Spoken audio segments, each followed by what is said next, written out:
আসসালামু আলাইকুম, নাসিমাস কুকিং ওয়ার্ল্ডে আপনাদেরকে স্বাগত। আজ আমি আপনাদেরকে তৈরি করে দেখাবো বিফ বিরিয়ানি। এই বিরিয়ানি আপনি মাটন দিয়ে করতে পারেন, সেম প্রসেসে।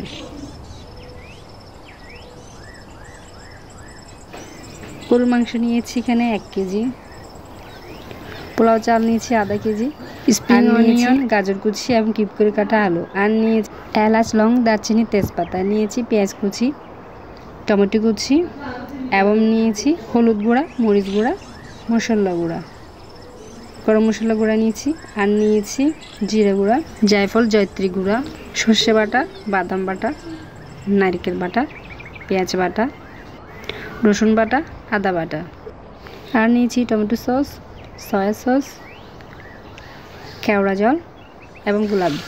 এখন মাংস সব পাতিলে ঢেলে নিব। দিয়ে দিব গোটা মশলা, পেঁয়াজ কুচি, টমেটো কুচি,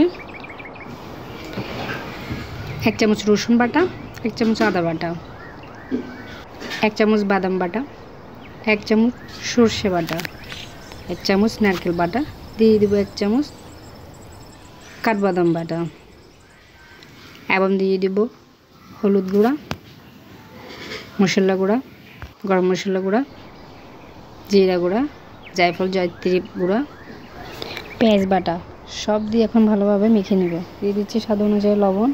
এখন দিয়ে দিব তেল, আবার জায়ফল, জয়ত্রী গুঁড়া, সব এখন ভালোভাবে মাখিয়ে নেব। এখন দিব টমেটো সস, সয়া সস দিয়ে আবার সব ভালোভাবে মেখে নেব। 30 মিনিট ম্যারিনেট করে রাখবো।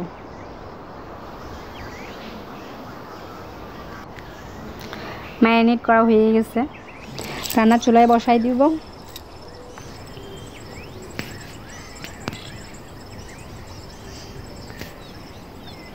মাংস কষানো হয়ে গেছে, এই যে দেখেন।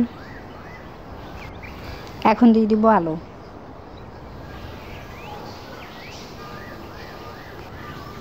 এখন ঢেকে রান্না করব কিছুক্ষণ।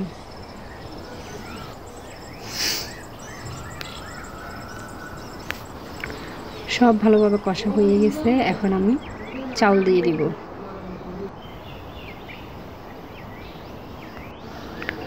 সব ভালোভাবে নেড়ে দিব।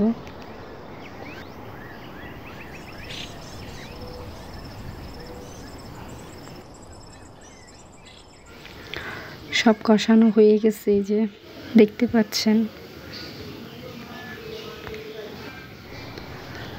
এখন গাজর দিয়ে দিব, গাজর দিয়ে ভালোভাবে নেড়ে দিব। এখন দিয়ে দিব পরিমাণ মতো পানি।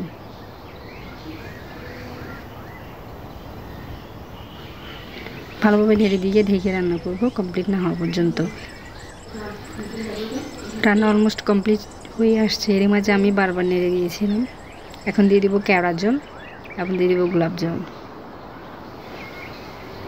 দিয়ে ভালোভাবে নেড়ে দিব।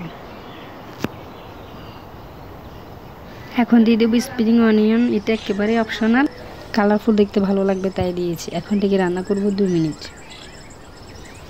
এই যে দেখতে পাচ্ছেন বিরিয়ানি রান্না কমপ্লিট। এখন গরম গরম পরিবেশন করব। তৈরি হয়ে গেল বিফ বিরিয়ানির রেসিপি। সেম রেসিপিতে মাটন বিরিয়ানিও করতে পারবেন। আমার রেসিপিটি কেমন লেগেছে আপনাদের কাছে অবশ্যই কমেন্ট করে জানাবেন। আমার ইউটিউব চ্যানেলে সাবস্ক্রাইব করবেন এবং ফেসবুক পেজে লাইক দিয়ে ফলো দিয়ে রাখবেন। ধন্যবাদ।